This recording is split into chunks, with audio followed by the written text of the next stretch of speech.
तक जो राघव चड्ढा आम आदमी पार्टी का यूथ फेस थे, वो आज भाजपा में शामिल होने जा रहे हैं। उन्होंने आम आदमी पार्टी से इस्तीफा दे दिया है।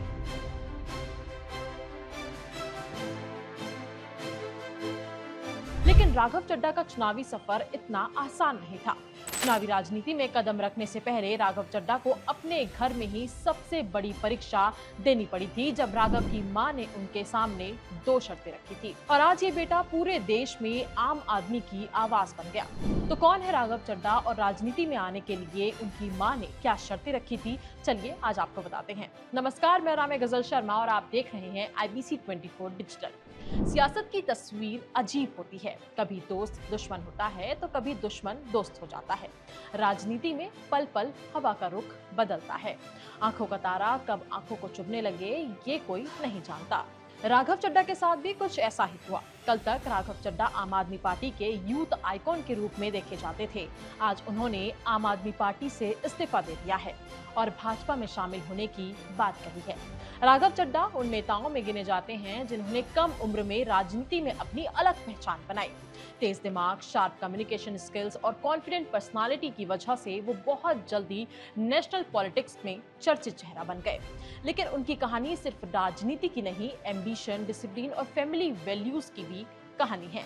राघव चड्ढा का जन्म एक ऐसे परिवार में हुआ जहां शिक्षा और मेहनत को सबसे ज्यादा महत्व दिया जाता था।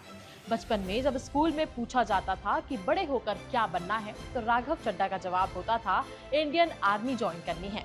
उनके परिवार में कई लोग सेना से जुड़े हुए थे, इसलिए उनके मन में देश सेवा का सपना बचपन से था। हालांकि वक्त बदला और जिंदगी ने उन्हें दूसरी राह पर आगे बढ़ा दिया। राघव पढ़ाई में तेज थे। उन्होंने दिल्ली विश्वविद्यालय से ग्रेजुएशन की और फिर चार्टर्ड अकाउंटेंसी का रास्ता चुना। बहुत कम उम्र में उन्होंने CA की डिग्री हासिल कर ली। कहा जाता है कि 22 साल की उम्र में उन्होंने CA का लाइसेंस ले लिया था, जो अपने आप में बड़ी उपलब्धि मानी जाती है। इसके बाद उन्होंने बड़ी मल्टीनेशनल फर्म्स में काम किया, जहां उनका प्रोफेशनल करियर तेजी से आगे बढ़ रहा था। उन्होंने कई ग्लोबल कंसल्टिंग फर्म्स में भी काम किया। लंदन स्कूल ऑफ इकोनॉमिक्स से एक्सपोजर लेने के बाद उनका करियर और मजबूत माना जा रहा था। सब कुछ सेट था, अच्छी नौकरी, ब्राइट फ्यूचर और कंफर्टेबल लाइफ। लेकिन तभी देश में अन्ना हजारे आंदोलन शुरू हुआ और यहीं से राघव चड्ढा की जिंदगी ने बड़ा मोड़ लिया। जब इंडिया अगेंस्ट करप्शन आंदोलन ने देश भर में माहौल बदला, तब राघव भी एक वॉलेंटियर की तरह उससे जुड़े। यहीं उनकी मुलाकात अरविंद केजरीवाल से हुई। धीरे धीरे वो कोर टीम का हिस्सा बने और फिर नई राजनीति पार्टी के गठन के साथ उनकी पॉलिटिकल जर्नी शुरू हो गई। शुरुआत में उन्हें पॉलिसी ड्राफ्टिंग, डॉक्यूमेंट्स और ऑर्गेनाइजेशन बिल्डिंग जैसे काम दिए गए। बाद में वही युवा चेहरा मीडिया डिबेट्स में पार्टी की आवाज बन गया। लेकिन चुनावी राजनीति में उतरना उनके लिए आसान फैसला नहीं था। जब पार्टी ने उन्हें चुनाव लड़ने को कहा, तो राघव ने पहले घर जाकर माँ बाप से बात करने का फैसला किया। पिता ने तुरंत इजाजत दे दी, लेकिन माँ तैयार नहीं थी। उन्हें मनाने में पूरे 6 महीने लग गए। आखिरकार जब माँ मानी, तो उन्होंने बेटे के सामने 2 शर्तें रखी। पहली शर्त थी, राजनीति में जाओ, लेकिन अपने CA करियर को कभी मत छोड़ना। मेहनत से कमाया हुआ प्रोफेशन हमेशा साथ होना चाहिए। माँ ने साफ कहा कि अगर कभी जिंदगी में पैसों या संसाधनों की जरूरत पड़े, तो कमाई अपने प्रोफेशन से करना, राजनीति से नहीं करना।